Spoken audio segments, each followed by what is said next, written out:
다들 좀 안녕하십니까? 안녕 못합니다. 아, 저 지금 뒤질 것 같아요. 아니 무슨 진짜 일이 있었죠? 무슨 일이 많았죠. 지금 저희가 저번 주에 팟캐스트 올리고 나서 비트코인은 딱 그 이후로 저점을 찍고 올라와줬고 주식은 딱 그때 기준으로 고점을 찍고 내려왔습니다. 그래서 그러니까. 저희가 저점과 고점을 동시에 판별한 거의 사상 최초 유일한 팟캐스트가 아니냐. 그냥 네. 마켓 메이커 아니야? 마켓 메이커 위아래로 그냥 다 발라먹어. 저희야말로 프리메이슨이 아니냐. 이게 저점과 고점을 판별한 것뿐만 아니라 저 같은 경우는 실제로 지켰어요. 행동으로.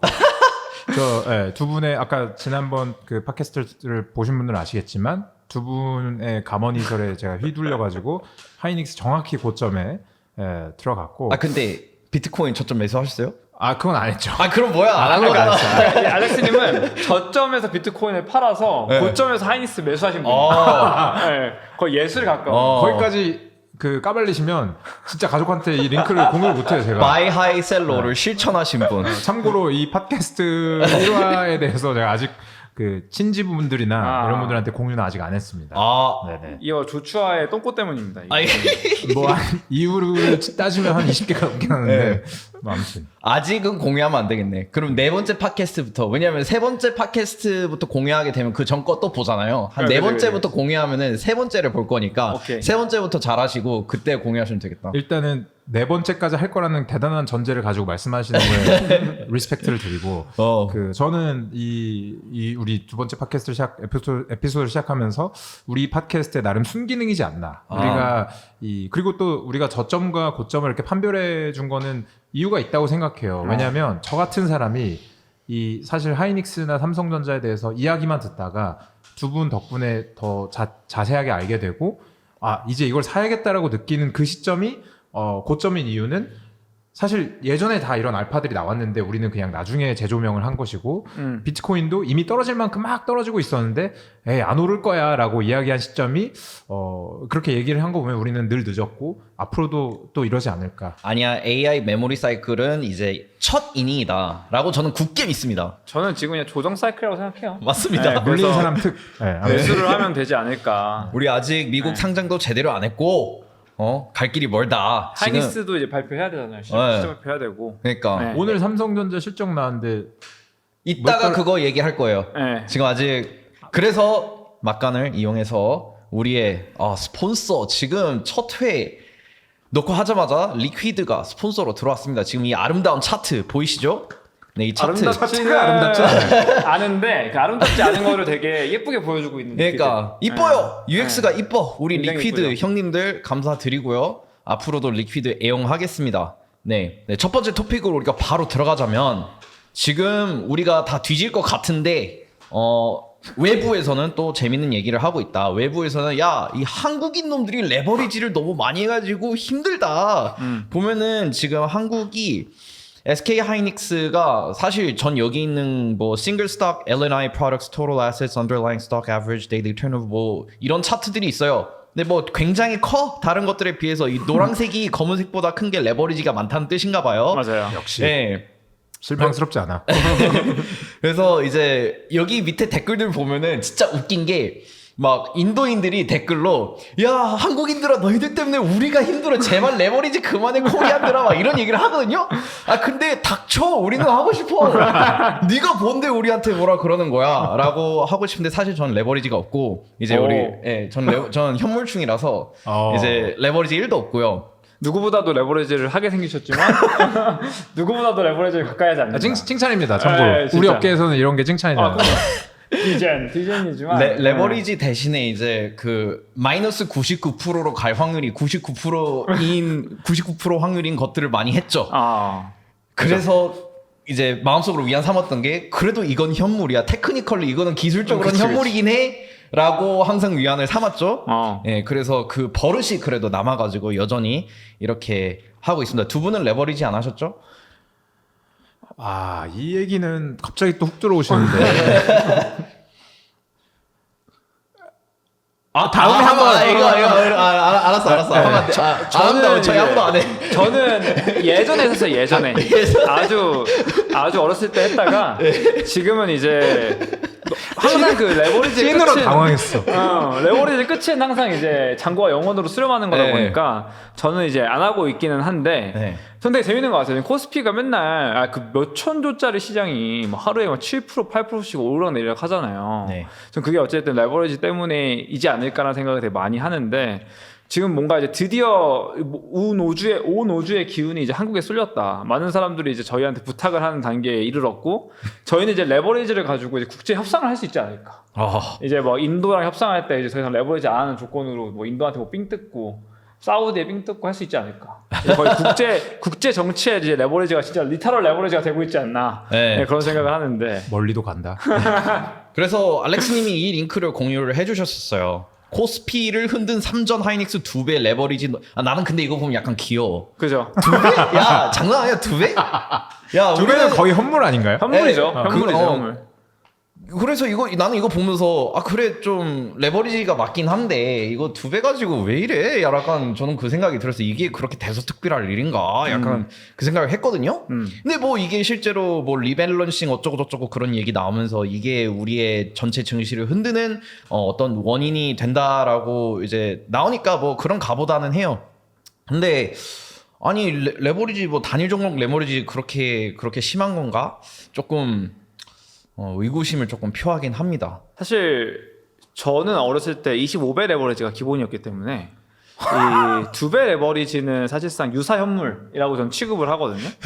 그래서 저는 유사 현물이라고 생각을 하기 때문에 이런 사람한테 레버리지를 해봤냐고 물어봤던 주영님이 아니죠, 너무 이제 현재- 귀여워지네요. 현재 25배. 들고 있냐? 이제 저희는 레슨런을 다 했기 때문에 그쵸. 이제 현물충이 된 그렇죠. 거죠. 이게 저의 어떤 어렸을 때 사춘기였어요. 사춘기 때 25배 레버리지. 그렇죠. 이제 저의 크립토 사춘기 때 25배 크립토 레버리지를 비트맥스에서 비트코인을 담보로 했습니다. 그러니까 어. 비트코인을 담보로 25배 레버리지를 기본으로 했던 시기가 있었다. 다 이렇지만 이제 그래도 그거를- 알트가 아닌 게 그나마 다행. 그쵸. 근데 비트코인 그 담보자산까지 막 하루에 막 몇십 %씩 왔다 갔다 하는 거를 또 25배 레버리지를 해서 거래를 했었다라는 제 과거의 어떤 그 경험을 미뤄봤을 때 하이닉스 2배 레버리지는 사실 유사 현물이라고 봐도 되지 않나. 그거 가지고 지금 이렇게 낑낑대는지 잘 모르겠습니다. 예, 그냥 사실. 미친 사람들이 하는 미친 소리처럼 들어주십시오. 저희는 약간 수준이 이제 이 도파민 그 역치 자체가 이 2배 가지고는 약간 이제 만족이 안 되는 사람들이라 이런 얘기를 하는데 여러분 레버리지는 하면 안 됩니다. 아, 그렇죠. 하면 안 돼요. 절대 안 됩니다. 절대 안 돼요. 네, 레버리지는 진짜 패가 망신하는 길이고 다들 보셨죠? 오징어 게임? 거기 나오는 우리 형도 이름 뭐였죠? 그 형 이름? 상구. 네, 우리 상구? 네, 상구. 우리 상구 형도 레버리지 했다가 60억 빚졌잖아요. 상구인가 상우인가 조상우? 하여튼 몰라. 네. 여튼 오징어 게임에도 나오는 전형적인 우리 그 패턴이죠. 패턴. 오징어 게임 나가기 싫으면은 레버리지는 절대 하지 않는 걸로 하시고 그래서 지금 외국에서 이제 이런 밈들이 나돌고 있다. 한국을 생각할 때 안정적인 직장을 다니고 책임 있게 인생을 운영하는 사람. 이게 이제 우리가 아니라 이제 외국인들이 생각하는 한국인의 이미지인데 현실은 이제 모든 빚을 다 끌어다가 도박판에 뛰어들고 레버리지 뭐 2배는 귀엽죠. 바이낸스 가가지고 바이낸스가 아니라 리퀴드 가서 50배를 리퀴드를 가야지. 무슨 소리 하시는 거예요? 네, 죄송합니다. 리퀴드 가서 50배 레버리지 땡기고 이제 압구정에 집 사겠다. 그죠. 압구정 현대로 맞바꿔 먹겠다라고 그죠. 하는 게 한국인들의 대부분의 생각인데 여기서 이제 우리가 좀 나눠보고 싶었던 얘기가 왜 한국은 이렇게 레버리지 수치가 높냐? 왜 그럴까요? 저는 여러 가지 이유가 있다고 생각을 해요. 일단은 한국이라는 나라 자체가 뭐 물론 우리가 한국 사람이어서 굉장한 편견이 있을 수도 있겠지만 좀 말도 안 되는 민족이라고 저는 생각하고 우리 민족이 일궜던 뭐 예를 들어서 한 50년 전만 해도 뭐 50년대 때 전쟁을 막 겪고 그때는 1인당 GDP가 뭐 100불 정도 됐었는데 지금은 우리가 뭐 환율에 따라 하지만 한 12위에서 15위 정도 전 세계적으로 2024년에는 제가 알기로는 이제 글로벌 내셔널 인컴 관점에서 일본을 앞섰고 이미 그래서 사실 이걸 코인으로 치면은 비트코인이에요. 제 생각에는 우리의 부모님과 조부모님 세대들이 봤을 때는 예를 들어서 뭐 저희 이제 뭐 엄마나 뭐 장모님 같은 경우는 아직도 외국인이 돈을 주고 우리나라에 와서 비빔밥을 먹고 막 좋아하는 거에 대해서 굉장히 놀라하시거든요. 그래서 이 우리나라를 하나의 종목과 코인으로 비유를 하자면 엄청난 상승세를 우리가 경험을 한 거고, 그렇다면 우리 지금 세대들 혹은 우리 아랫 세대들 그리고 우리 윗 세대들을 딱 보면은 일단 이 신분 혹은 계층 이동 그리고 이제 부동산에 대한 압박, 이러한 스트레스는 전 세계 어딜 가도 가장 높은 수준인 것 같거든요. 일단 집값이 무지막지하게 폭등을 했고, 예전처럼 이제 저희 어머니 아버지 세대 때만 해도 정말 성실하게 꼬박꼬박 월급 주는 회사에서 낮은 금리로 대출 잘 받으면 서울에 아파트 하나 정도 이제 마련할 수 있었고, 그런데 지금 우리 세대로 와 보면은 그건 이제 말도 안 되는 비유인 거고, 월급 받아서 이제 집을 산다라는 거는 그렇기 때문에 어떤 그런 일확천금이라든지 한탕주의 이런 것들이 너무나 만연해지고 당연해진 그런 사회가 되지 않았나. 그래서 저는 첫 번째 이유로는 이렇게 빠른 경제 성장을 겪으면서 부동산과 계층 이동에 대한 압박이 일상화가 되었기 때문에 코인이라든지 아니면 이런 레버리지 투자에 너나 나나 그냥 당연해진 그런 환경이 되지 않았는가. 일단 그게 첫 번째 요인으로 저는 꼽고 싶어요. 저 같은 경우는 동의하고, 두 번째로 이제 한국은 사실 최근에 뭐 어떤 컨텐츠들을 봤는데 되게 유명했던 인터뷰가 뭐였냐면, 한국처럼 칼퇴근하는 국민들도 없다. 진짜 유럽 같은 데 가면 막 진짜 막 답장 안 보내고 일 안 하고 출근 안 하고 이런 경우도 되게 많대요. 유럽을 폄훼하려는 게 아니라 실제로 그런 경우가 많고, 뭐 유럽 같은 경우는 막 휴가를 막 2달 동안 다녀오고 두 달 내 동안 연락도 안 하고 이렇대요. 근데 한국은 사실 저희들은 그런 걸 상상도 할 수 없잖아요. 그 워크에틱이라는 게 저희가 우리나라 내부에서 있는 어떤 그 기대치랑 외국, 특히 유럽 쪽에 있는 기대치가 완전 다르기 때문에 우리는 항상 공교육도 엄청 빡세게 받았고, 그래서 뭐 청소년 자살률 1위이기도 하고, 정말로 그 대입 시험에 대한 압박, 뭐 그 다음에는 취업에 대한 압박, 항상 우리는 인생 자체를 압박 속에서 살기 때문에 그런 것들이 항상 억눌려 있다가 본인들이 어떻게 이제 자율권을 쥐게 됐을 때 그게 공격성으로 드러나는 경우가 되게 많은 것 같아요. 최근에 재밌었던 게 이제 일본 가면 일본에서 유행하는 게 요즘에 어깨빵 하는 거. 근데 일본 사람들이 보면 되게 다 억눌려 있거든요. 항상 그 사회적 합의에 의해서 억눌려 있는 그 분노가 그런 어깨빵이라는 어떤 사회적 취미로 좀 표출되는 게 아니냐, 저는 그런 생각을 되게 많이 하는데, 한국도 좀 비슷한 것 같아요. 우리는 그래도 조금 젠틀해가지고 남들을 어깨빵 하진 않지만 본인의 어떤 자산을 레버리지로 태우는 공격성으로 그게 드러나는 게 아니냐. 맨날 그렇게 억압받고 억눌리고 남들에게 강요당하고, 그래서 본인들은 항상 의대를 가야지만 성공하는 그 사회적 그 체계 속에서 살다가 본인들이 어쨌든 뭐 의사가 안 됐어. 하지만 돈은 월급은 쌓여. 근데 항상 뭐 아레스님 말씀하셨던 것처럼 집을 살 수는 없어. 그러니까 항상 이제 본인들은 그냥 뭐 아니면 도인 형태로 그냥 공격적으로 뭐든지 하는 게 아닐까라는 생각을 되게 많이 하고, 저는 그래서 한국을 사는 국민으로서 한국을 보면 되게 많은 사람들이 억눌려 있고 그 분노가 항상 표출되는 창구를 찾는 것 같다는 생각을 많이 해요. 그게 이번에 뭐 올림픽 공원 시위가 됐든 아니면 다른 시위가 됐든 항상 그게 다른 어떤 형태의 포메이션으로 표출이 되는데, 전 투자에서도 좀 비슷하다고 생각이 들거든요. 아씨, 내가 언제 어느 세월에 이거 선물 사가지고 부자 돼. 진짜 그냥 나는 무조건 그냥 이거 레버리지 태워서 인생 한 방이야. 그냥 뭐 아니면 도고, 나 어차피 부자 되는 거 아니면 어차피 거지야. 이렇게 좀 극단성으로 좀 나타나는 게 아닐까라는 생각이 되게 많이 해서, 이 코인에서도 마찬가지잖아요. 우리나라 사람들이 알트코인 제일 많이 매수하고, 우리나라 사람 중에 비트코인 가지고 있는 사람 거의 없다고 하는 이유도 비트코인으로 만족이 안 되는 거야, 이 사람들은. 항상 뭐든지 알트코인으로 가서 비트코인 2배 오를 때 동안 알트코인 10배를 먹어야 되는 사람들인 거예요, 한국 사람들은. 그러니까 그런 어떤 마음들이 저는 개인적으로 같은 한국인으로서 측은지심도 생기고요. 뭐 이해도 가는 것 같아요. 한국에서 살았던 사람으로서. 저 같은 경우에는 이거 이제 스티븐님의 연장선상에 있는 건데, 이야기가 미디어가 이제 언어가 우리가 한국어잖아요. 한국어 굉장히 그 약간 독립되어 있고 사실은 약간 좀 어딘가에 그냥 고립되어 있는 언어라고도 할 수 있거든요. 그러니까 볼 수 있는 컨텐츠 자체도 사실은 생 한국에 살았던 사람이라면은 한국어밖에 못 봐요. 그러면은 이제 한국어라는 것은 결국에 문화에 그 하류에 있는 거잖아요. 이게 우리 문화가 만들어내는 것들만 소비를 할 수 있는 거야. 그래서 스티브님이 말씀하신 것처럼 우리는 항상 진짜 초등학교 1학년부터 줄 세워 버리잖아요, 애들을. 맞아. 요즘은 4살 때부터 그 사세고시라는 말. 맞잖아. 네. 그러니까 그런 거를 하는 문화가 어렸을 때부터 너무 이렇게 깊이 배어 있다 보니까 그게 이제 우리 문화로서 우리 미디어로서 나타나고 계속 그런 것들을 소비를 하게 되고 그게 계속 자기 실현적 예언처럼 계속 우리를 자기 강화 학습을 하는 거야. 그런 패턴을 계속해서.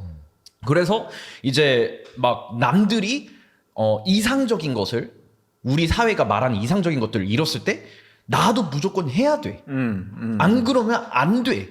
근데 사실 생각해보면 그럴 이유가 없어. 그쵸. 생각해보면 그쵸. 그냥 남들이 하니까 맨날 옆에서 너도 해야지 하니까 그냥 나도 해야 될 것만 같은 거야. 이제 그게 스티브님이 말씀하신 그 압박인 거고 그게 이제 우리의 이런 미디어와 이런 여러 가지 알고리즘으로 이게 그냥 또다시 자기 강화가 되는 거고 저는 그 문제가 진짜 엄청 심각하다고 생각해요. 근데 사실 여기까지 언급된 요소들을 공통으로 이제 공유하고 있는 어떤 문화나 나라들은 전 많다고 생각해요. 그리고 사회적인 현상도 마찬가지고 당연히 단기간 내에 부동산이 폭등한 나라들도 많을 텐데 많죠. 전 또 추가하고 싶은 게 이게 또 자아자찬할 수도 있지만 한국 사람들이 눈치가 또 겁나 빠르고 실행을 또 잘해. 그러니까 이게 또 문제야. 왜냐하면 남이 뭐 코인으로 뭘 벌었대. 그러면 내 뇌리에 대충 눈치를 보니까 나 계속 주식하고 있는데 나도 쟤처럼 알트코인을 해야지. 일단 이게 되게 빨라. 이 결정되는 이 시간이 굉장히 짧고. 근데 그걸 또 못했으면 나는 애초에 그걸 잘 못하니까 그냥 저거는 저 사람 삶이고 난 내 삶을 살아야겠다 이렇게 생각할 수 있는데 아니야. 또 이걸 또 굉장히 또 빠릿빠릿하게 실행으로 옮긴단 말이지. 그래서 사실 그런 뭐 알트코인에 투자를 하던 레버리지 투자를 하던 간에 이를 위한 또 서비스와 인프라와 기술이 또 얼마나 기가 막히게 잘 되어 있습니까? 우리가 또 지난주에 토스증권을 굉장히 또 찬양을 했고 또 우리 업비트라든지 빗썸이라든지 리퀴드 지금 전 세계 그러니까 국내 기업만 봤을 때는 전 세계의 법정 통화 기준으로 어쨌든 달러 다음으로 가장 암호화폐에 많이 이용되는 게 코리안 원이고 그렇죠. 그리고 제가 알기로는 수치상으로 우리나라 사람들 일단 3명 중에 1명꼴로 그 암호화폐 계정 지갑을 가지고 있는데 우리나라 사람들이 투자를 하는 규모가 전체 유럽의 한 3배가 넘는다고 하거든요.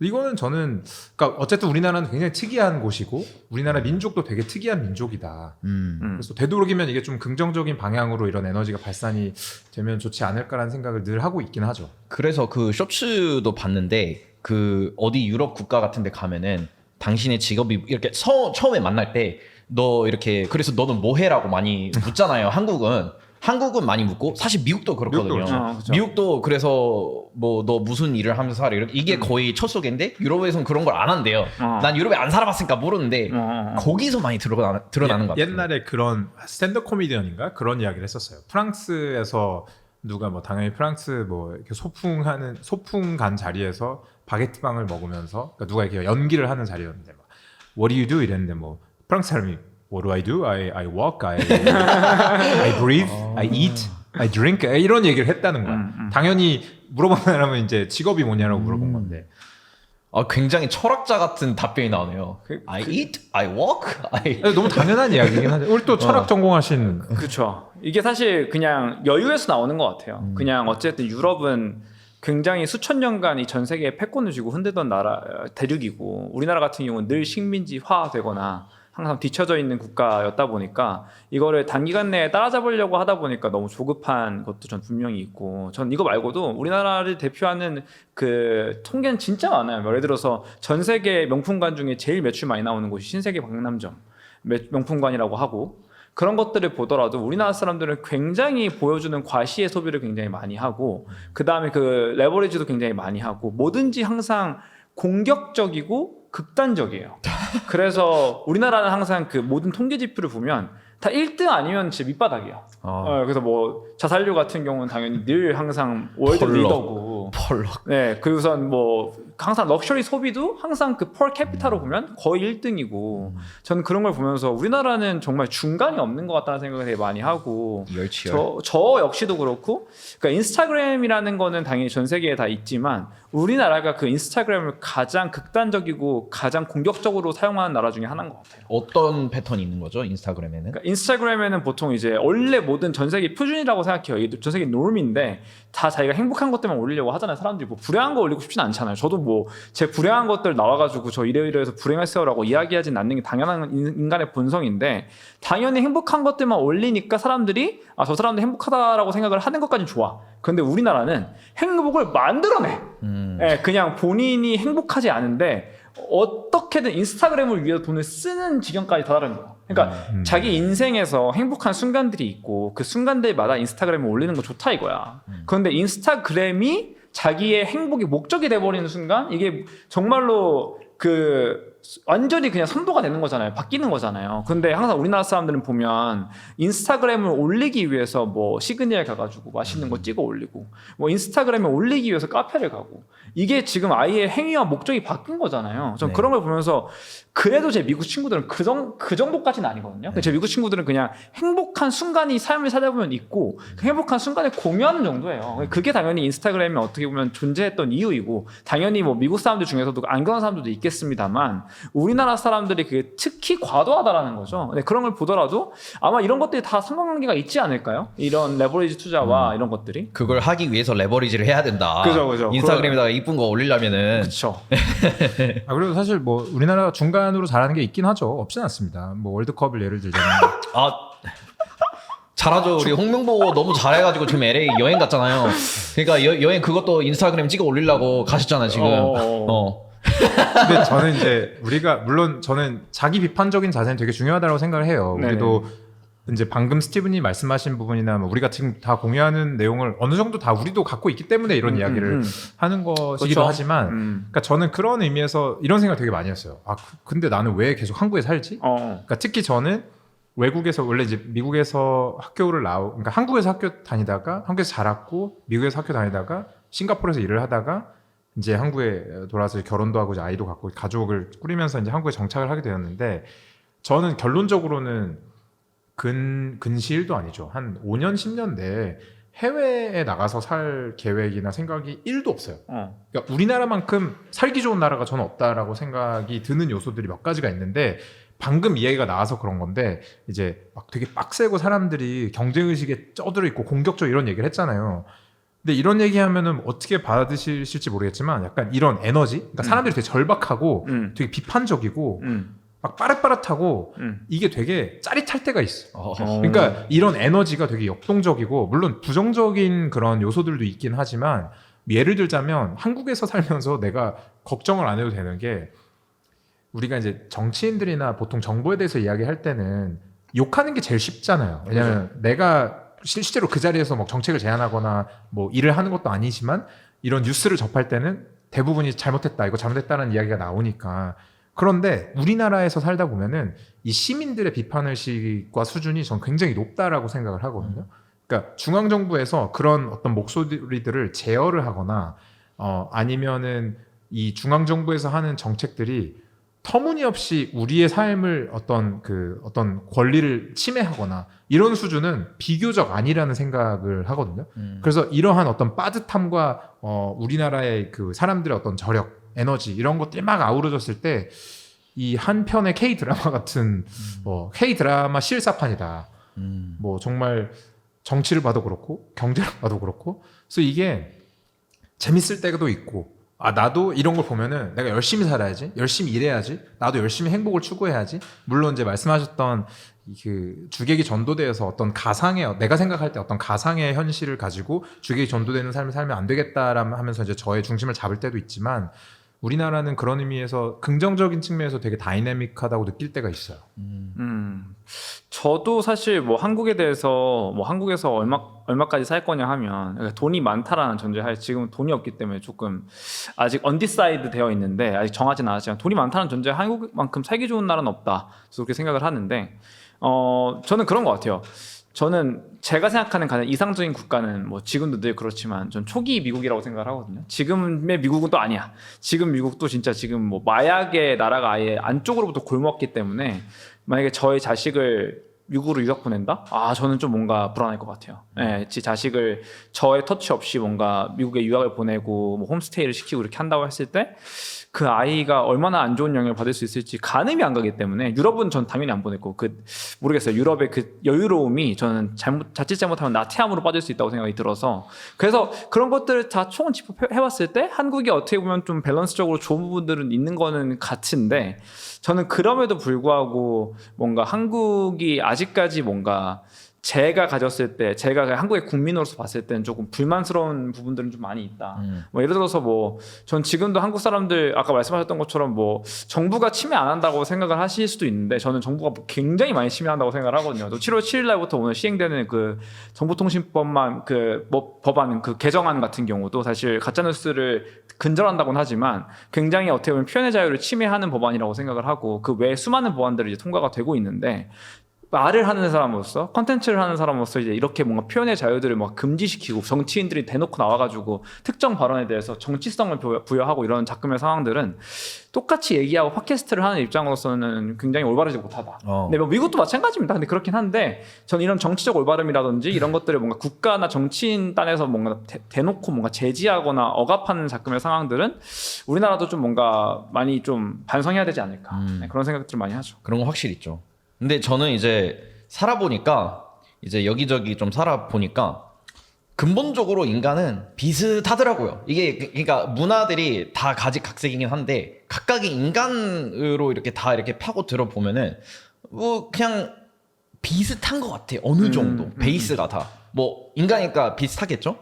그러니까 이제 뭐 어디 나라를 가서 내가 잘 살 수 있다 이런 거는 사실 되게 약간 안 살아본 사람들의 착각인 것 같거든요. 그렇죠, 그렇죠. 그러니까 로망이죠, 로망. 예, 예. 그러니까 그냥 도망치고 싶은 거라고 생각을 하거든요. 저도 이제 그 심리에 이렇게 여기저기 떠돌아 다녔던 거고. 근데 이제 보니까 뭐야 이거 어디를 가도 사람은 비슷하고 사회는 뭐 큰 이렇게 격차가 막 엄청 극단적이진 않아. 그래서 뒤돌아보니 뭐야 한국이 제일 잘 살기 좋은 나라인 것 같은 거예요. 그냥 일단 지금 뭐 아까 우리 얘기도 했지만은 유럽이나 미국 지금 일단 기준이 그건 것 같아요. 내가 내 자식을 낳고 살고 싶냐라는 기준으로 따지고 봤을 때는 일단은 나는 절대 미국은 아니야. 아 진짜 아니야. 거기는 총기, 마약, 별의별 거기는 아닌 것 같고 유럽? 거기는 이제 약간 문제가 있어.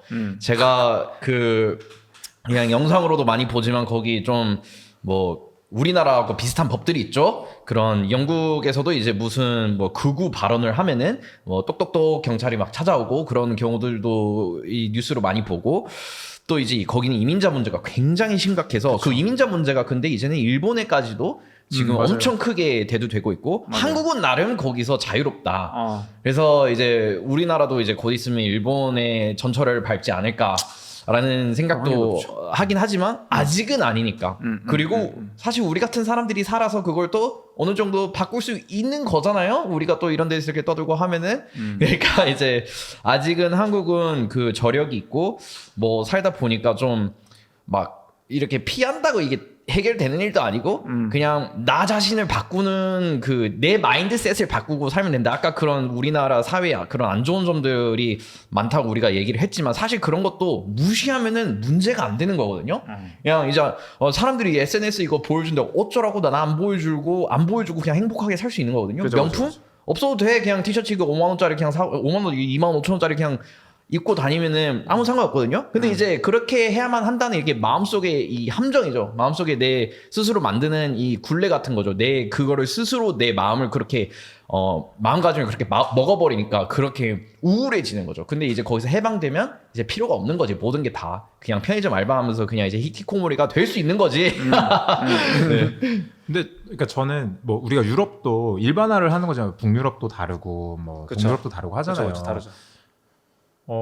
우리나라가 전 특이한 게 그러니까 저는 싱가포르에 살면서 싱가포르는 사실 아시아에서 가장 GDP가 높은 수준 높은 국가 중에 하나이고 싱가포르에 제가 한 4년 정도 살았는데 이게 트루먼 쇼의 실사판이라고 느끼는 순간들이 굉장히 많았어요. 그래서 일단은 제가 아까 언급했던 그런 계층 간의 어떤 격차가 엑스팻 그러니까 외국인으로서 그 싱가포르 도시 삶을 살지 않는 사람들과 얼마나 격차가 심한지가 곳곳에 많이 숨겨져 있고 아까 우리가 뭐 시위하거나 뭐 이런 이야기를 했는데 싱가포르에 정식으로 내가 그 프로테스트를 할 수 있는 곳이 정해져 있어요. 홍림 파크라고 어떤 공원이 있는데 거기에 People's Corner라는 이름으로 명칭을 이제 부여를 해서 거기에서 시위를 하려면 내셔널 뭐 파크 보드 이런 곳에 정부 기관에서 허가를 받아야 돼. 아니 시위를 하는 목적 자체를 상쇄하는 거잖아요. 그리고 그 시위는 참고로 외국인은 참여할 수가 없고 뭐 어떤 종교 단체나 이제 racial organization, 그러니까 인종을 건드리면 안 돼. 그러니까 이런 걸 보면은 한국의 지금 어떤 그런 비판 의식에 대한 수준이 저는 세계적으로 굉장히 높다고 생각해요. 그렇다고 또 극단적으로 저는 또 미국에 있을 때 막 화염병을 던지거나 막 그냥 총기 난사하고 총기 난사거나 아니면 이제 뭐 상점을 그냥 화가 나서 약탈한다거나 그러니까 이런 것들을 봤을 때 지극히 주관적인 견해이고 저의 경험에 따른 거지만 나름 합리적인 나라다. 그래서 저는 완전 공감. 저는 실제로 아이가 있고 가족이 있으니까 절대 외국에 그리고 이게 정말 다른 이제 현실적인 것들 보면 사계절이 이렇게 뚜렷하고 자연이 이렇게 풍부하고 우리가 막 산으로 둘러싸여 있고 바다도 쉽게 갈 수 있고 이런 장점만 나열해보잖아요. 그러면 뭐 안전 치안 말할 것도 없고 그죠. 한국만한 나라가 없다니까. 맞아. 요즘에 K6봉 육봉이래 그 그건 뭐야? 육봉이요? K6봉 K9봉 얼마나 지금 그 외국 여자들이 그 뽕에 맞아 있어. 한국에 와가지고 그 밤에 돌아다닐 수 있다고 지금 밤에 돌아다닐 수 있다고 지금 굉장히 좋아하잖아요. 막 그 남미 살던 애들이 지금 한국 오면은 맨날 셀카 찍으면서 그 밤에 돌아다니면서 나는 이건 노딱 붙겠다. 나는 한국이 너무 좋아. 왜 밤에 돌아다닐 수 있거든. 지금 새벽 2시야. 나 혼자서 마음대로 돌아다닐 수 있어. 이런 영상들이 엄청 많아요. 그래서 우리 K 국뽕 지금 굉장하다.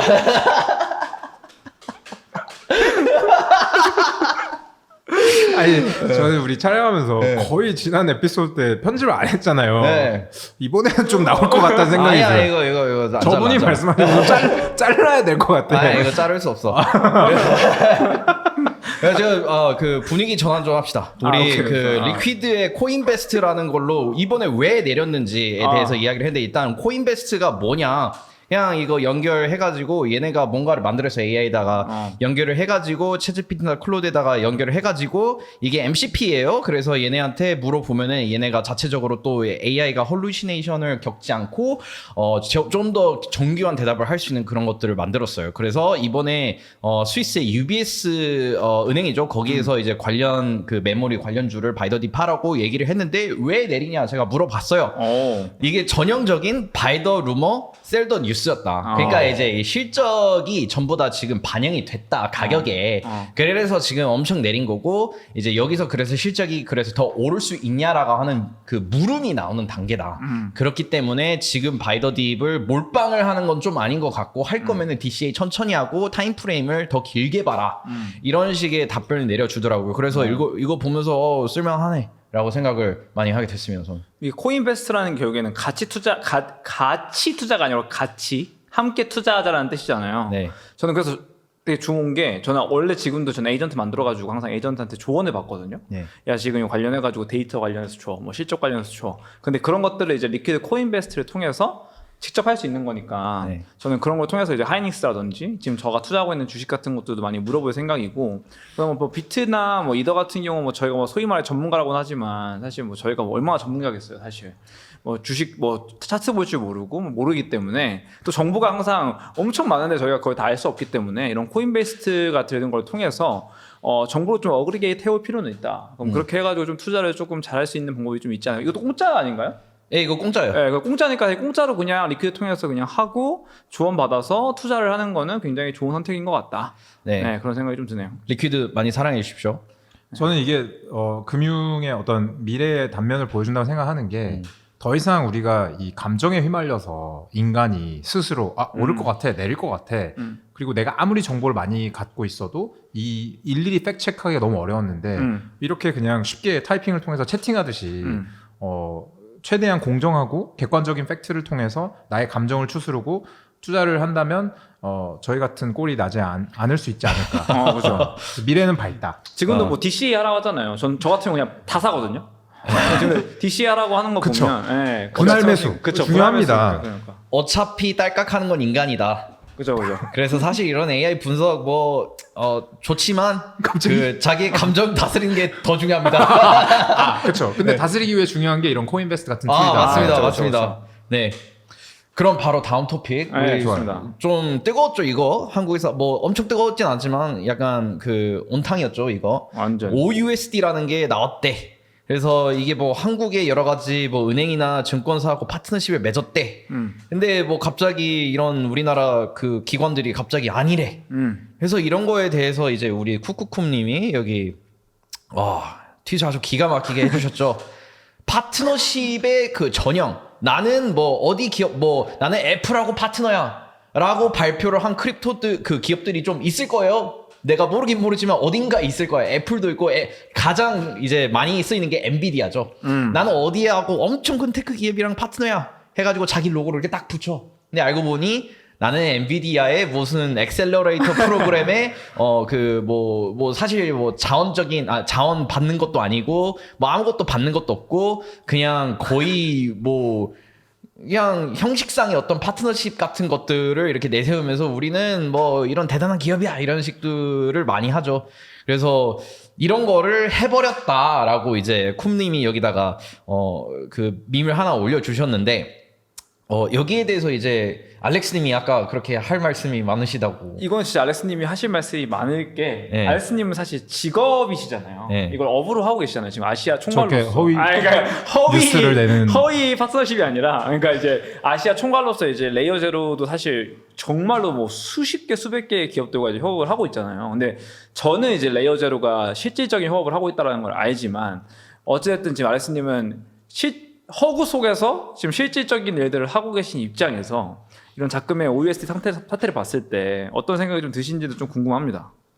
뭐 일단은 뭐 배경 설명을 좀 드리자면 레이어 제로라는 상호 운용성 프로토콜을 통해서 지금 가장 높은 시장 점유율을 기반으로 저희가 레이어 제로가 이제 다양한 스테이블 코인의 크로스 체인 확장을 이제 돕고 있어요. 그래서 뭐 대표적으로 페이팔의 PYUSD라든지 팍서스의 USDG라든지, 그러니까 결국에 지금 스테이블 코인 시장을 보면은 USDT와 USDC의 이제 양자 구도로 지금 시장이 구성이 되어 있는데 저는 이번 OUSD 사건이라고 해야 되나요? 그러니까 여러 가지가 있는 것 같아요. 이게 런칭을 했고 일단 이런 논란이 또 있었고 시장만 바라보면 우리가 이걸 런칭을 하자마자 서클의 주가가 거의 18% 정도 폭락을 했고 그 이후에 또 굉장히 빠르게 또 리바운드를 했어요. 그게 또 이런 국내 사실 무근이다 뭐 이런 이슈 때문에 그런 건지는 잘 모르겠지만 저는 이게 그 던져주는 시사점이 여러 가지가 있다라고 생각을 하거든요. 일단 첫 번째는 지금 그 OUSD를 가장 크게 가장 주요하게 드라이브하는 회사가 비자랑 스트라이프인데 맞아요.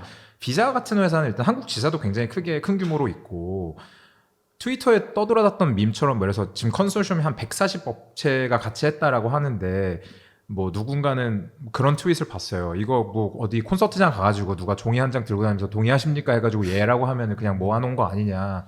전 절대 그렇지 않다고 생각합니다. 그러니까 비자랑 스트라이프 같은 회사가 예를 들어서 우리나라에서 이런 그 파트너십을 내려면 금융감독원 같은 기관한테 허가를 맡아야 되거든요. 안 그러면 허위 광고로 잡혀갈 수도 있어요. 그 처벌을 받을 수가 있고. 그래서 절대 가벼운 파트너십은 아니고 다만 저는 이러한 이제 잡음이 어디서 나왔냐라고 하면 사실 이런 파트너십을 실제 계약 기반으로 체결이 된 건 맞는데 PR을 언제 어떻게 내냐에 따라서 OUSD 관점에서는 이게 시장에 기회가 있고 타이밍이 중요하다 보니까 이제 어느 정도 리스크 테이킹을 저는 했다라고 보고 이 간극 때문에 그 일어났던 어떤 잡음과 소음과 마찰 때문에 또 반대로 우리 이렇게 적극적으로 동의한 적이 없다라는 입장이 나오지 않았나라고 저는 이제 바라보거든요. 근데 이제 여기서 제가 느끼는 시사점이 두 가지가 있는데 첫 번째로 OUSD의 등장과 뭐 이러한 비판 혹은 뭐 그 지금 받고 있는 어떤 칭찬들이라든지 이런 것들이 지지들이 전 생태계에 굉장히 유의미하다고 생각을 해요. 왜냐하면 OUSD가 실제로 던지는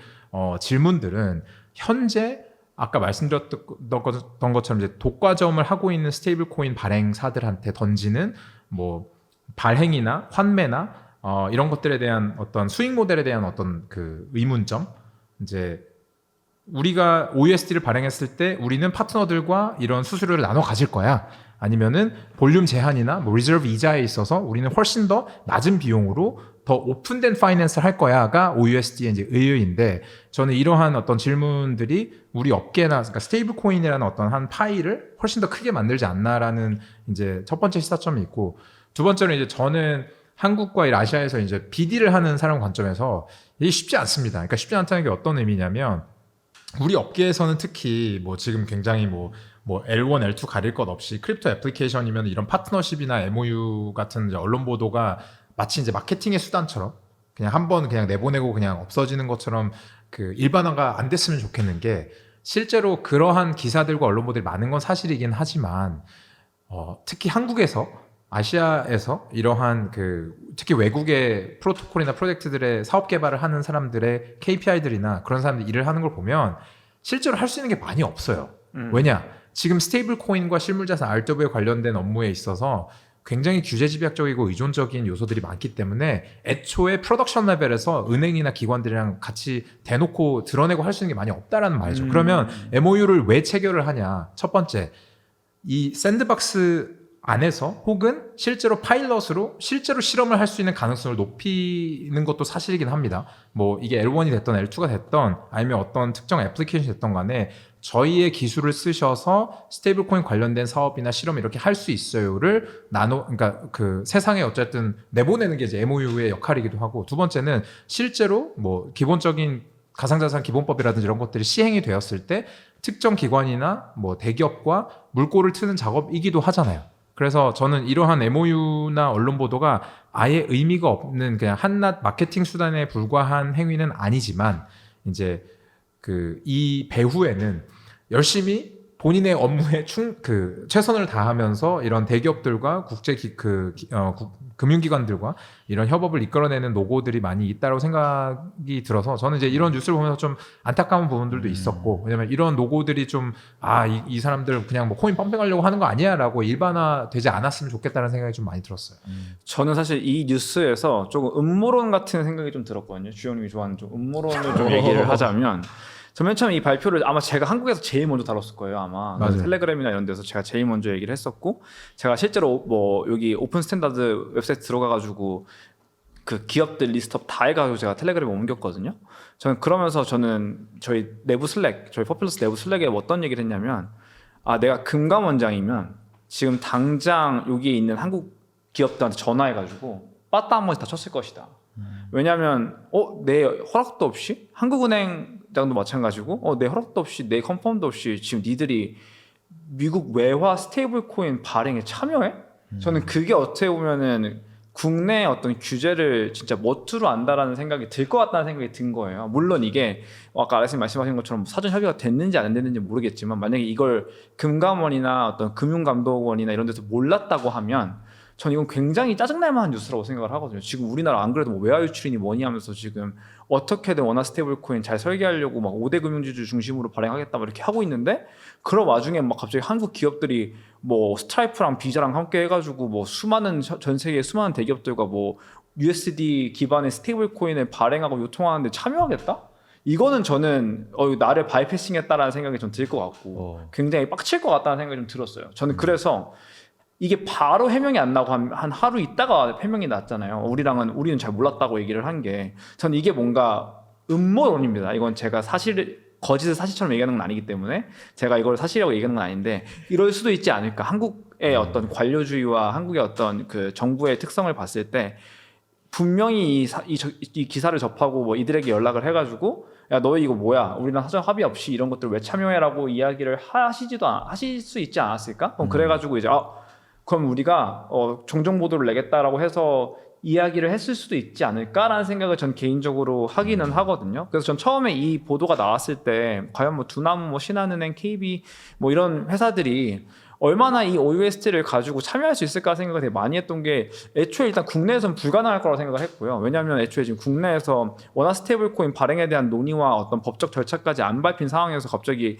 USD 기반의 스테이블 코인을 발행하고 유통한다라는 건 말이 안 되는 거고 그럼 뭐 해외 법인으로 할 거냐? 그럼 그것도 말이 안 돼요. 뭐 애초에 국내 법인이랑 같이 하는 이유는 국내 유저들을 데리고 가기 위해서 할 텐데 국내 법인이 해외 법인 만든다고 해가지고 해외 법인 대상으로 해외 유저 대상으로 한다 했을 때 얼마나 실효성이 있을까 생각을 해보면 그것도 아니기 때문에 전 그렇게 봤을 때 그냥 무조건 그냥 이거는 규제 당국에서의 어떤 움직임들이 좀 있지 않았을까라는 음모론도 저는 좀 개인적으로 가지고 있는 것 같고요.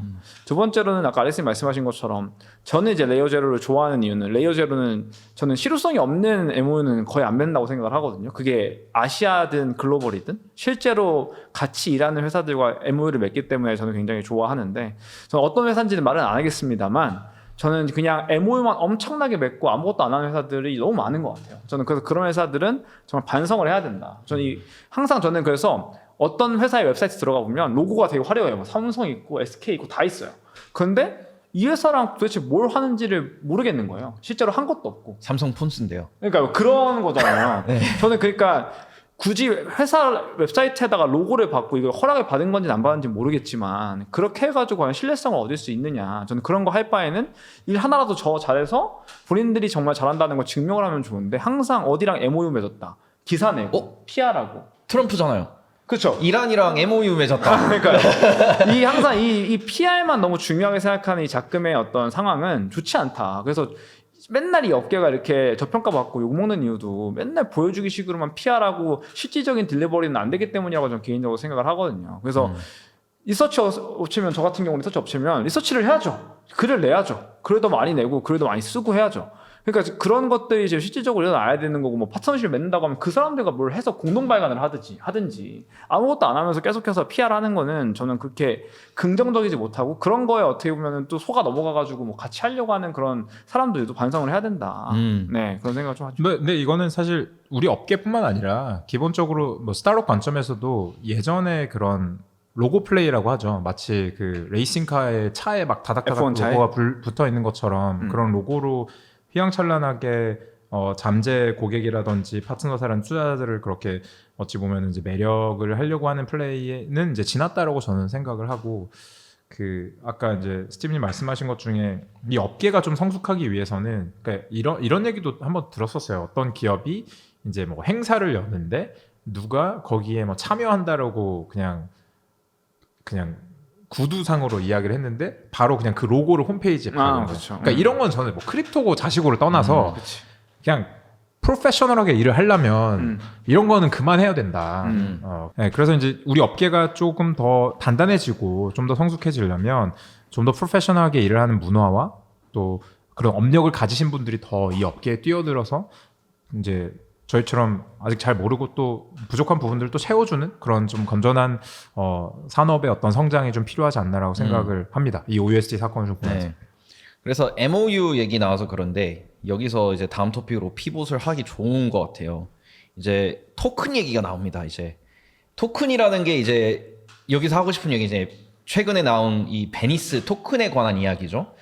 그러니까 이 베니스 토큰이라는 게 결국에는 이 베니스가 제공하는 이 컴퓨팅 그 인퍼런스에 대한 것을 미리 지불을 하는 거였죠, 사실상. 그러니까 이 베니스 토큰이라는 걸 들고 있으면은 내가 하루에 얼마어치의 컴퓨팅을 할 수 있는 DM이라는 다른 토큰이 나와요. 그래서 하루에 한 번씩 DM이 충전이 되는 형식이에요. 그래서 베니스를 싸게 샀으면은 이제 나는 많은 컴퓨팅 파워를 값싸게 매일 사용을 할 수 있는 형태였던 거죠.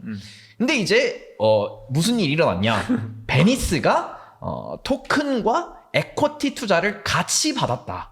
그래서 그걸 리딩을 한 게 이 드래곤플라이의 하십이라고 하는 얘가 리딩했는지 모르겠는데 예전 드래곤플라이가 리딩을 했고 이제 얘가 여기서 이제 변명을 합니다. 뭐 반박을 합니다. 야, 니들이 생각하는 것만큼 이거는 그 나쁜 게 아니야. 이렇게 얘기를 하는데 이제 이 빅토르라고 하는 친구가 좀 요약을 하자면 야, 시장은 이 토큰이라는 것이 사실상 에쿼티라고 생각을 하고 투자를 한다. 이렇게 얘기를 하고 하십 같은 경우에는 뭐 네 말도 일리 있지만은 우리 같은 경우에는 이 토큰에도 가치가 분명히 있을 거라고 생각을 해서 토큰에도 토큰 워런티 형식으로 이 딜을 들어갔다. 에쿼티와 함께 이렇게 이야기를 했었어요. 하지만 이제 시장 반응은 대부분 드래곤플라이 나쁜 놈들 얘네는 우리한테 특히나 이 하십 같은 친구는 팟캐스트에 나와서 토큰과 에쿼티 가치 이원화에 대해서 그렇게 나쁘다고 이야기를 했는데 정작 베니스에는 본인이 그렇게 투자를 들어갔다라고 하면서 엄청나게 욕을 하고 있죠. 그래서 이 문제는 뭐 거의 뭐 해결이 안 되는 문제인 것 같아요. 이게 거의 몇 년 된 문제인지도 모르겠어요. 너무나도 고질적인 문제였고 사실 지금 규제 환경에서도 토큰에다가 증권성을 부여할 수는 없잖아요. 그쵸 아직. 그렇기 때문에 베니스도 할 말은 있다 이거야. 하지만 베니스의 파운더가 에릭 브히스라고 하는 그 친구인데 이 사람이 FTX가 무너지기 전에 SBF하고 토론을 엄청나게 잘해가지고 약간 뭐 성인 군자, 비트코인 성인 군자 약간 이런 느낌이 있어. 굉장히 윤리적이고 깨끗한 사람 같은 이미지가 있었는데 그 에릭이라고 하는 사람에게도 시장이 좀 실망을 하는 모습을 보이더라고요. 그래서 지금 이게 굉장한 논란이 되고 있다. 그래서 리서처 입장으로서 이제 스티븐님은 여기에 대해서 어떻게 생각하는지 조금 궁금하네요. 저는 이게 마이크로 스트래티지와 그 STRC랑 비슷한 것 같아요. 그러니까 마이크로 스트래티지가 이미 주식이 있는데 우선주 발행해가지고 결국에는 MSTR을 팔아야 또 STRC한테 배당을 줄 수 있잖아요. 결국에 둘 중에 하나는 죽어야 되는 구조인 거예요. 비트코인이 오르지 않는 이상. 그래서 전 그런 걸 보면서 아 진짜 어떻게 보면은 되게 숏사이티드하다, 되게 근시안적으로 시장을 바라본다라고 전 스트래티지를 보면서 생각을 했거든요. 근데 이게 결국에는 가치가 어느 순간에는 한쪽으로 몰려야 된단 말이에요. 이 결국에는 만약 예를 들어서 VVV 토큰한테 유리한 걸 뭘 하게 되면 분명히 그 주식한테는 안 좋아질 거고요. 그 주식한테 유리한 게 되면 VVV 토큰한테 또 안 좋은 거 될 거예요. 지금 뭐 하십은 이게 뭐 VVV 토큰은 뭐 유틸리티 토큰이고 주식은 아니기 때문에 다르다라고 이야기를 하는데 이건 부llshit이고, 솔직하게 얘기해서 이 VVV 토큰이든 에퀴티든 이걸 지금 주관하는 팀이 어디다가 밸류를 줄지는 언젠가 정해야 된단 말이에요. 이 누구에게 더 많은 밸류를 줄지. 근데 사실 아마 이들은 언제나 그렇듯 에퀴티에 더 많은 밸류를 주겠죠. 그러니까 저는 그렇게 됐을 때 그러면은 이게 중요한 문제는 이겁니다.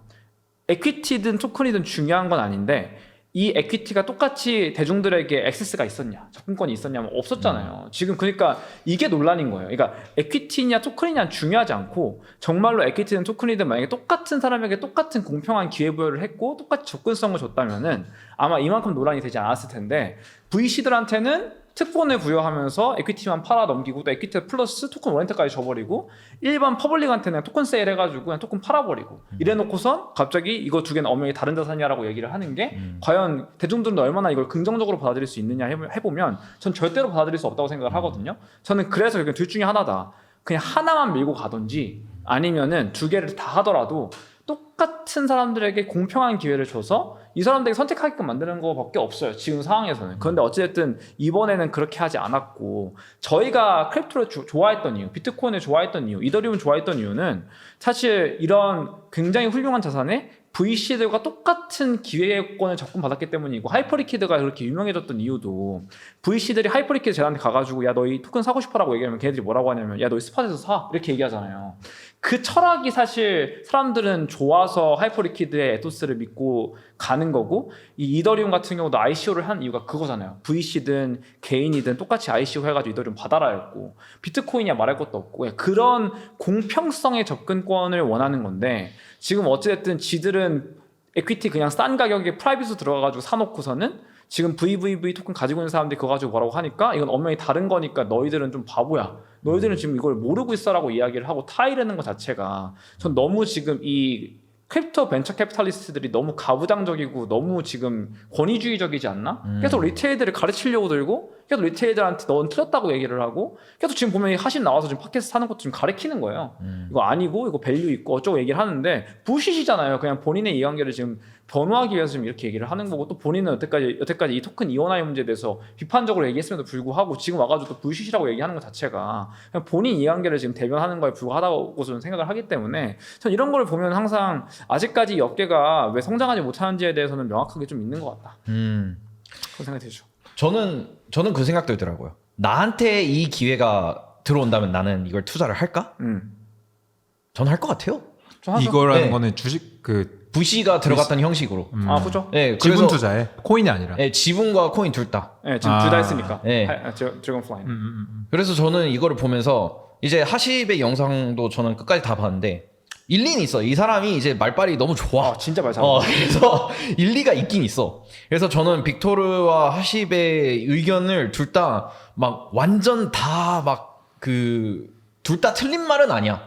그냥 이 업계가 안고 있는 고질적인 문제에서 나오는 그냥 엄청나게 많은 그냥 갈등일 뿐이라고 저는 생각을 해요.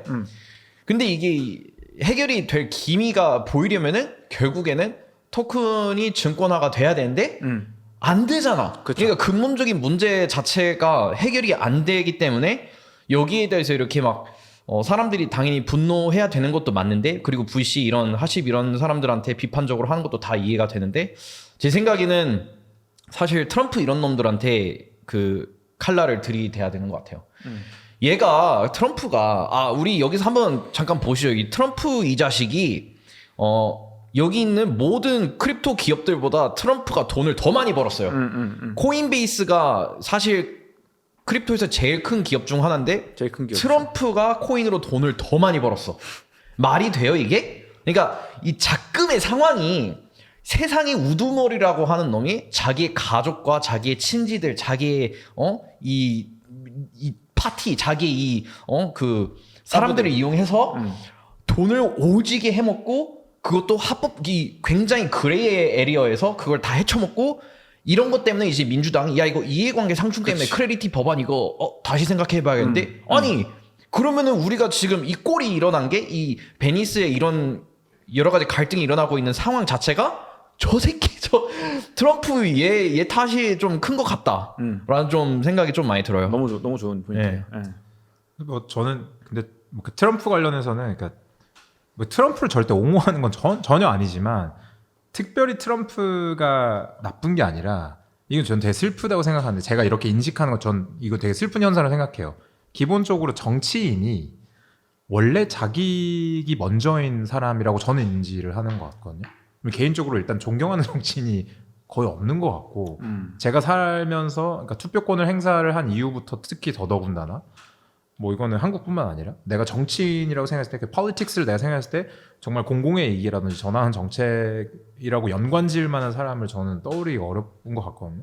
그래서 트럼프가 이제 전 세계적으로 좀 크립토에 친화적인 정책을 펼치고 했던 건 자기한테 돈이 되기 때문이었고, 그게 업계에 긍정적인 환경을 만든 건 일부 사실이지만, 그거를 트럼프는 우리 편이야라고 해석하는 건 완전 다른 이야기인 것 같아요.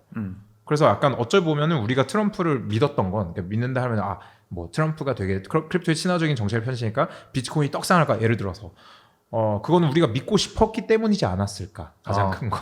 그쵸. 너무 정확한 포인트고, 사실 여태까지 저희가 원래 트럼프를 통해서 하려고 했었던 것도 트럼프와 크립토 산업의 이해관계를 일치시켜서 트럼프로 하여금 이런 크립토 친화적인 정책들을 밀어붙이자고 했던 게 여태까지 그 크립토 로비스트들의 어떤 아젠다였고, 크립토 기업들의 아젠다는 맞았고, 저는 알스님 포인트 되게 전 좋았던 게, 이런 사상을 가지고 있는 그 경제학파가 있습니다. 그 공공선택론이라고 해서 제임스 뷰캐넌을 필두로 해서 모든 정치인들도 인간이기 때문에 이기적이라서 이 이기적인 본성을 잘 이용해야 된다라고 하는 게 이제 공공선택론이라는 골자인데, 저는 되게 맞는 것 같아요. 트럼프 자체도 어쨌든 굉장히 이기적인 사람이고, 자기 배를 불리고 하는 거, 그 사람은 정치를 어떤 하나의 툴로 사용하는 거죠. 모든 정치인이 그렇다고 생각하거든요.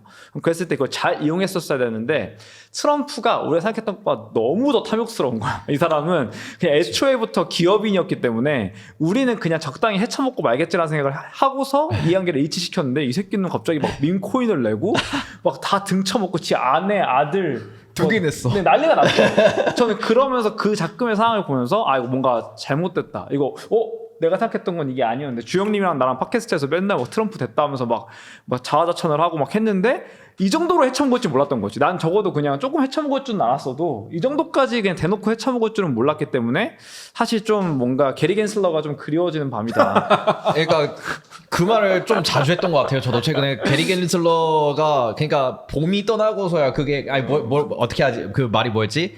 하여튼 당신이 떠나고서야 그게 봄인 줄 깨달았습니다. 하여튼 그게 생각이 나더라고. 우리 형님이 다 우리 걱정을 해줘서 맞아. 진짜로 그랬던 거구나. 트럼프가 너무 말할 길을 너무 많이 가가지고 지금 너무 문제가 되는 것 같고, 그래서 이 베니스 사태가 뭐 당연히 법안이 통과가 그렇게 빨리 되지는 않았겠지만은 이 트럼프 때문에 민주당에서 이 클래리티 법안에 대한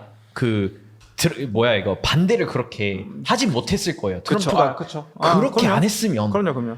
특히 코인 2개, NFT 2개 또 뭐였어? 지금 월드 리버티 파이낸스 지금 장난 아니잖아요. 그리고 코인에서만 하면 말도 안 해. 아들들은 드론 회사를 하고 뭐 무슨 비트코인 마이닝도 하고 있고. 네, 다 해.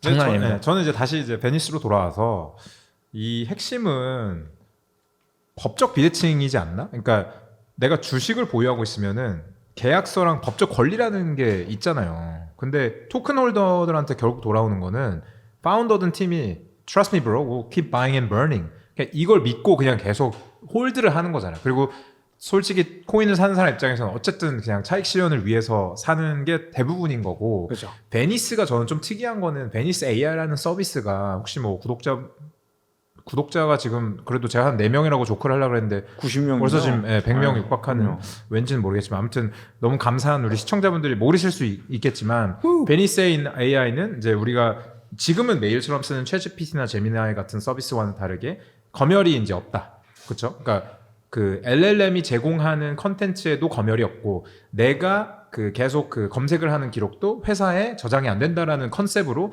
real business와 real service를 하는 몇 안 되는 저는 멋진 회사하고 멋진 서비스라는 생각을 하거든요. 근데 이게 또 토큰 얘기를 하자면 이게 진짜 이건 베니스에만 해당되는 이야기는 아니라고 생각해요. 너무 어려워요. 이게 그 어느 토큰을 갖고 있는 재단도 예를 들어서 이제 주식과 토큰을 둘 다 가지고 있다면 이게 마치 막 4D로 내가 계속 그 주주들을 위해서 내가 주식만 갖고 있으면은 뭐 earnings 그러니까 실적 발표도 굉장히 잘 준비를 해서 주주들 달래거나 이런 게임도 너무 어려운데 토큰 홀더들이나 커뮤니티는 또 다른 게임이거든요. 그러니까 이걸 둘 다 해야 되는 것이. 그래서 저는 개인적으로 이거 너무 어려운 플레이이고 이 업계가 아까 계속 이제 업계가 성숙해야 되면 뭐가 필요하냐에 대한 이야기를 계속 하는데 아까 얘기했던 Trust me bro, we'll keep buying and burning 이게 결국은 그 사람이 그냥 말을 했다가 취소하면 없어지고 우리 또 준비했던 주제 중에 뭐였죠? 카스트 얘기도 있었는데 그러니까 어떤 팀에서 우리가 뭘 할 거야라고 했을 때 뭐 just kidding까지는 아니더라도 never mind, it's not gonna work, we'll change our policy 그냥 이렇게 얘기해서 그냥 끝나거나 그냥 드라마틱하게 바뀌면 그냥 그런가 보다가 되면 안 되잖아요. 그러니까 우리가 주식을 보유하고 있으면 그런 게 불가능한 게 결국 그 소비자와 투자자들을 보호하기 위한 체계인 거고 시스템인데 그거는 저는 전혀 그러니까 아직 너무 멀은 것 같아요. 저는 다 떠나서 이 새끼들이 토큰을 발행했으면 안 된다고 생각해요. 그냥 왜 발행했어 토큰을? 그러니까 저는 웃긴 게, 그러니까 챗GPT도 그렇고 클라우드도 그렇고 뭐 토큰이라는 개념 있잖아요. 근데 그거를 그냥 어쨌든 유세지의 개념으로 쓰는데 왜 애초에 그냥 VVV라는 토큰을 발행을 해가지고 뭐 이거 의미 부여를 하고 막 유틸리티를 집어쳐 넣고 뭐 진짜 그런 말도 안 되는 행위들을 저는 하는 게, 그러니까 굳이 그 VVV 베니스라는 프로덕트가 토큰이 꼭 있었어야지만 이게 지속 가능한 비즈니스였을까 생각을 해보면 절대 아니고 지금 수천 개의 그 토큰들 중에서 토큰의 정당성을 실질적으로 논리적으로 방어할 수 있는 프로토콜들은 인프라들을 제외하고는 거의 없다고 봐요 저는.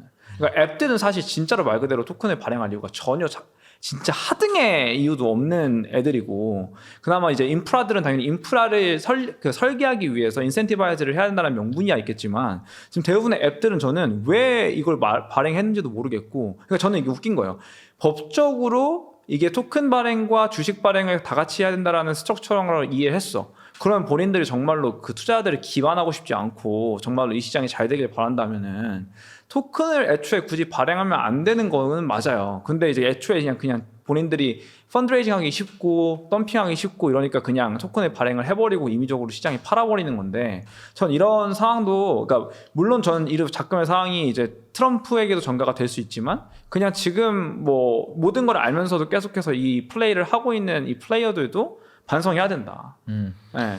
근데 이제 그래도 이 토큰이라는 게 그런 식으로 이 자본을 모을 수 있는 굉장히 효율적인 수단이기 때문에 그들도 그런 선택을 할 수밖에 없었다는 점도 고려를 할 수는 있는 것 같아요. 그쵸? 물론 저는 그들을 변호하고 싶은 그런 건 아니지만 사실 보면은 지금 조금 이따가 얘기도 할 수 있는 그 블랙불, 안셈의 블랙불, 그것도 이 사람들의 관심도를 끌어모으고 그거를 자본으로 변환을 시켜서 어떠한 현상을 이렇게 빠르게 부스트래핑 할 수 있는 수단으로서 토큰이 굉장히 유효하기 때문에 사실 그게 토큰의 가장 큰 유틸리티죠. 매력 포인트고 이제 거기서 이제 실패하면 마이너스 99% 나는 거고 그죠. 거기서 이제 잘 되면 지금처럼 에코티 투자를 받는 그런 형태로 가는 게 아닐까. 저는 그렇게 생각을 하고 또 이제 그 렉스래 가브리엘 샤피로라고 하는 그 변호사의 그거를 읽어보니까 그 사람도 그런 얘기를 하더라고요. 만약에 지금 규제가 전부 다 들어선 상황이었다고 하더라도 얘네들이 이 토큰을 발행을 해서 그게 증권으로 바로 이렇게 발행할 수 있는 그런 구조는 만들어지지 않을 것이다. 왜냐면은 다 알잖아요. SEC에다가 S1 제출하고 그렇게 해야 증권이 되는 거잖아요. 그죠. 그러니까 니들이 생각하는 것처럼 규제가 사실 이거를 많이 바꿀 수는 없어. 그러니까 이 상황에 대해서 너무 화내지는 말자라고 또 이야기를 하더라고요. 그래서 굉장히 난해한 문제이고 사실 이거는 그 변호사가 말했던 것처럼 그 규제가 들어서도 여전히 고질적인 문제로 남을 수도 있는 거다. 왜냐면 토큰 발행하는 거 못 막잖아요, 아무도. 그리고 누군가는 이 토큰에 베팅을 하고 싶어 할 거고. 그러니까 이 온체인과 이 제도권 안에 들어가 있는 토큰들 또한 분리가 될 것이다. 그래서 그 미국과 그러니까 온체인이 미국의 KYC 온체인 그리고 아닌 온체인 이렇게 나뉘어버리는 거야. 저는 이제 그런 생각이 들더라고요. 이런 규제로 인해서. 뭐 그쵸. 그 스테이블 코인 업계만 봐도 그게 자명하지 않나요? 그러니까 어떤 특정 플레이어는 그냥 너무나 명백하게 우리는 그런 제도권 위에서 사업을 안 하겠다라고 외치고 있고 그래서 라이센스를 포기하고 있고 어떤 플레이어는 우리는 그냥 most regulated, most public, most licensed 스테이블코인 플레이어로 갈 거다라고 이야기를 하고 있고 그래서 저는 크립토가 점점 기관화되는 흐름도 이 시각으로 보면 되게 자연스럽다고 생각을 하거든요. 왜냐하면 기존 전통금융에서 수십 년 동안 일해온 사람들이 이제 크립토 쪽을 오거나 보면서 느끼는 게 오케이 뭐 속도도 빠르고 비용도 낮은 거 알겠는데 뭐 틈만 나면 해킹 나고 뭐 아니면 뭐 거래소 날라가고 프로토콜도 그냥 익스플로이트 당하고 이게 불안한 거죠. 그리고 그런 불안함을 넘어서서 피해를 당한 사람들에 대한 어떤 보호 체계도 없고 이제 그러다가 이제 커스터디 서비스도 나오고 어떤 온체인 뭐 보험 서비스도 나오고 규제된 기관들이 우리가 더 싸고 빠르게 그리고 안전하게 해줄게요라고 나오니까 이게 탈중앙화냐 중앙화냐의 그런 개념을 벗어나서 내가 서비스 프로바이더에 대한 신뢰가 있냐 없냐 근데 뭐 온체인이나 어떤 코인 관련된 거 그냥 어떤 제3세계의 그냥 이상한 사람들이 하는 거였는데 기존에 내가 어차피 그냥 예금 통장이 있었던 은행에서 이런 서비스를 한대 오케이 그럼 믿을 수 있어. 그러니까 오히려 이렇게 기관화가 되니까 더 어답션이 일어날 수도 있지 않을까라는 생각이 들어요. 사실 이 모든 문제를 또 안 가지고 있는 게 또 하이퍼리퀴드긴 하잖아요. 하이퍼리퀴드는 아직까지는 하이퍼리퀴드 랩스에 대한 지분을 어쨌든 뭐 VC가 안 가지고 있고 토큰 같은 경우는 어쨌든 VC가 다 스팟에서 샀기 때문에 사실 이걸 토큰이랑 에퀴티 이원화 문제도 전혀 발생하지 않고 있고 하이퍼리퀴드 플랫폼에서 발생하는 수익에 대한 모든 수혜는 토큰 홀더가 받고 있잖아요. 그런 거만 보더라도 하이퍼리퀴드 얘기를 좀 해야 될 때가 된 것 같은데. 네. 그래서 최근에 나온 뉴스가 하이퍼리퀴드 국내 차단되나 금융위 용역 보고서에 디파이 접속 제한 검토를 해야 한다고 적혀 있네요. 왜냐하면 이제 뭐 간단하게 말하자면은 자금 세탁 방지 및 테러 자금 조달 방지 규제가 적용될 수가 없기 때문에라고 보는 것 같은데 그래서 상당히 커뮤니티가 떠들썩했죠. 이게 뭔 소리냐. 우리 뭐 좀 거꾸로 간다. 지금 규제가 지금 다들 이거 디파이를 해야 되고 하이퍼리퀴드만큼 좋은 프로토콜도 없는데 도대체 이거 쓴 사람 누구야? 막 그런 얘기를 많이 했죠. 그래서 이제 여기에 대해서 사람들이 그런 물음을 많이 던지기도 하죠. 하이퍼리퀴드가 그래서 이 국내를 차단되는 그 이유 중에 하나가 될 수도 있는 이유 중에 하나가 얘네 사실 중앙화잖아. 얘네 디파이 아니잖아. 라고 이야기를 했었어요. 누군가가 우리나라에서도. 그러니까 자기네들 편할 때는 디파이 그리고 뭐 상장하고 뭐 상폐할 때는 중앙화 이런 식으로 해버리니까 이제 사람들이 너네 중앙화 아니잖아. 이런 식으로 굉장히 의문을 많이 표했잖아요. 그래서 이거에 대해서 옛날에 포퓰러스에서 리서치를 또 쓰신 적이 있잖아요. 맞아요. 거기서는 이제 이거는 탈중화가 맞다. 이런 식의 논지로 쓰셨던 것 같은데 그 맞아요. 내용을 조금 말씀해 주실 수 있을까요? 좀 오래전에 써가지고 좀 잘 기억은 안 나는데, 그러니까 애초에 그 탈중앙화를 정의하는 것 자체가 뭐 노드의 수로 정의를 하냐, 아니면 그 노드에 얼마나 많은 스테이크가 들어가 있는지를 따라서 뭐 정의를 하냐, 뭐 이렇게 저희가 이제 맨 처음에 정의에 대해서 일단 질문을 던졌고, 일단 하이퍼리퀴드 같은 경우는 이해관계자들이 많은 지분을 가지고 있지 않은 생태계다 보니까 뭐 솔라나 같은 경우는 보더라도 투자자들이 굉장히 많이 들고 있고 그들이 실질적인 보이스를 많이 내고, 그 다음에 다른 POS 체인들도 초기에 재단이 거의 80% 이상의 물량을 컨트롤하면서 델리게이션을 주고 그 델리게이션을 기반으로 노드들이 운영이 되기 때문에 인프라적으로 하이퍼리퀴드보다 훨씬 더 중앙화되어 있고, 오히려 하이퍼리퀴드는 그런 델리게이션 프로그램도 되게 적극적으로 안 하고 많은 사람들이 사서 들어와서 밸리데이터 운영하고 이런 생태계가 훨씬 더 탈중화가 되어 있고, 두 번째로 이제 VC들이 프라이빗 시장에서 살 수 없었고 일반 리테일러가 똑같은 조건으로 똑같은 가격에서 토큰을 사가지고 들어오는 시장이었기 때문에 하이퍼리퀴드는 그런 측면에서 어떻게 보면 비트코인과 이더리움의 어떤 초기 철학을 많이 신봉하고 따라가는 거 아니냐. 예, 저희의 주장은 이제 그런 거였었죠. 근데 저는 이제 거기서 읽으면서 느낀 게 그거를 보고 한마디로 하면 정치적인 탈중화라고 그쵸, 표현을 하셨더라고요. 맞아. 거기에 저는 동감은 하는데, 그래서 실제 단일 실패 지점이 있냐 없냐 이거에 대해서 저는 따지고 싶거든요. 그러니까 옛날에 이더리움 그 MEV 그 사태 그 이름 뭐였죠? 여튼 그것 때문에 오펙 그 미국의 오펙 규제? 그거 나면서 이제 막 블록들이 다 검열을 당할 수 있는 블록들로 이렇게 나오고 그거를 비트코인 맥시들이 많이 깠었죠. 야, 이더리움 이거 이제 다 끝났네 이랬었는데, 점차 그것들이 이제 이더리움은 실제로 탈중화돼 있으니까 점차 그런 오펙의 컴플라이언스에 준수를 하는 블록들의 숫자가 점차적으로 줄어들었고 그 문제가 해결됐잖아요. 네. 그러니까 이건 단일 실패 지점이 없기 때문에 그런 자정작용이 일어날 수 있었던 거잖아요. 그리고 이제 내가 묻고 싶은 건 이런 거지. 하이퍼리퀴드에 그게 가능하냐? 일단 비트코인, 이더리움 말고는 가능한 게 거의 없어요. 그 오펙 제재를 피할 수 있는, 왜냐면 이 오펙 제재가 피할 수 있었던 이유는 이더리움은 클라이언트가 다양하기 때문이거든요. 클라이언트의 다이버시티 때문에 이더리움은 어찌됐든 오펙 규제에 의한 특정 클라이언트가 검열당하더라도 다른 클라이언트 기반의 노드들이 많기 때문에 검열을 안 당한 건데, 사실 냉정하게 말하면 솔라나도 사실 클라이언트가 그렇게 다양하지 않습니다.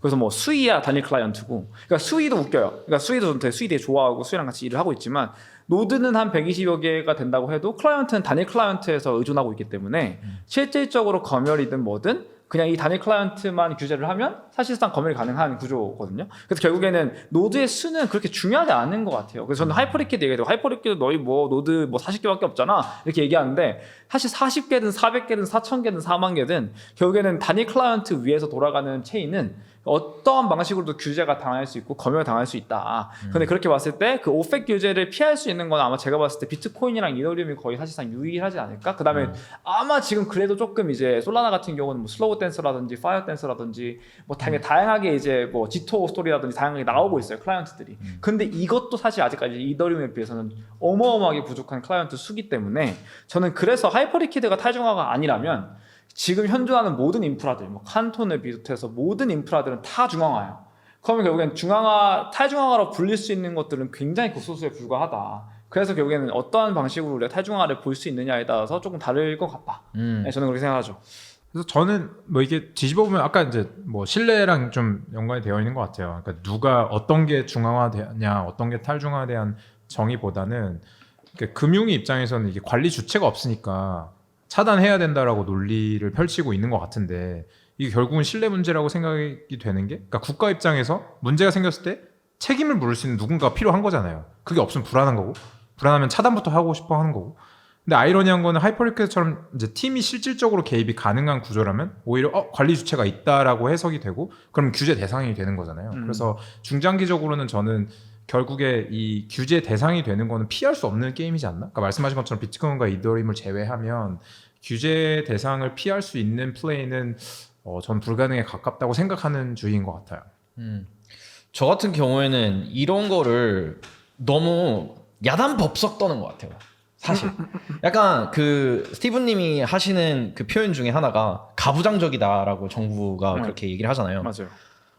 네가 뭔데라고 얘기를 하고 싶어요. 저는. 아니 니들이 뭔데 이걸 왜 차단해? 우리가 우리 돈 가지고 뭐 한다는데 네가 그거 하고 싶은 이유가 뭐야? 근본적인 이유가 뭐야? 그냥 원화 떨굴 것 같으니까. 야, 그 우리를 보호해 준다는 명목하에 니들이 그렇게 하고 싶다고는 하는데 그거 진짜 목적 아니잖아. 그냥 원화 유출 이런 거잖아. 그러니까 이거를 막 뭐 돈 세탁 뭐 이런 얘기를 하는데 야, 그 부동산으로 돈 세탁 우리나라에서 뭐 수조 단위로 되고 있는데 그거나 잡아. 이걸로 돈 세탁하는 거 니들이 못 잡는 거에 세 발이 피니까 맞아. 제발 이런 것 좀 그만해. 그리고 우리나라가 이런 금융이나 뭐 AI도 뭐 무슨 뭐 한다 이러잖아요. 이런 거를 우리가 앞서 나가고 싶으면은 그냥 다 갖다 부수고 그냥 다 하게 해줘야 돼. 그래야 거기서 발전이 일어나지. 맨날 하지마. 뭐 저기 뭐 놀이터 있는 그 모래 만지지 마. 아, 그럼 어떻게 놀아 우리가. 결국에 사람이 놀면서 성장을 하고 깨지면서 이렇게 하는 건데. 그래서 저는 이런 거 보면서 사실 그런 탈중앙 논리는 그렇게 중요하지도 않아. 저는 그냥 정부가 정부했다. 저는 이렇게 봐요. 네. 쇼츠 한 건 나왔네요. 네, 여러분은 지금 분노한 대한민국 30대 청년 팟캐스트 페이스를 보고 계십니다. 네, 그래서 여기서 슬슬 좀 네. 마무리를 해야 할 것 같은데 뭐 네네네. 오늘 팟캐스트 뭐 많은 도움이 되셨길 바라고 네. 여기까지 오신 두 분들 저는 마무리하는 김에 약간 우리가 벌써 이렇게 2회차잖아요. 저는 네, 이제 네. 사실 한번 찍고 그냥 마무리할 줄 알았는데 좀 소감 같은 것들 좀 두 분께 여쭙고 싶습니다. 한번 해보니까 어떤가요? 일단 저는 생각보다 놀랐어요. 예, 많은 사람들이 또 봐주시고, 그다음 쇼츠 같은 경우도 막 뷰수가 막 1000회씩 나오고 이러는 걸 보면서 그래도 많이 우리가 관심을 받고 있구나 생각을 했고, 그만큼 이제 저희의 어떤 발언이나 이런 것들이 하나하나 책임감이 좀 무게감 좀 느껴지고, 그래서 좀 더 잘 해야겠다는 생각이 좀 들고, 그래서 스폰서도 벌써부터 들어와서 네. 좀 지속 가능한 팟캐스트가 되지 않을까, 네, 그런 생각을 좀 잠깐 해봤습니다. 네, 저도 좀 의외로 반응이 좋아서 상당히 놀랬고 감사드립니다. 그리고 정진하겠습니다. 저도 다 공감하고 무엇보다도 저는 사실 두 분이랑 이야기 나누면서 배우는 게 되게 많아서 저는 가장 좋고 또 재밌는 것 같고 그 뭐 책임감 관점에서는 다음에 좀 기회가 되면은 제가 이제 평상시에 업무적으로 말을 자주 이제 대화를 하는 사람이 됐던 좋아하는 사람이 됐던 우리가 정말 큰 규모의 프로토콜이나 프로젝트를 하고 있는 글로벌 게스트를 좀 우리가 자주 초대를 해서 그들의 인사이트와 또 솔직한 대화를 또 이어나갈 수 있는 그런 팟캐스트가 되도록 노력해 보겠습니다. 네, 좋네요. 다시 한번 리퀴드 사랑해 주시고요. 네. 감사합니다. 감사합니다.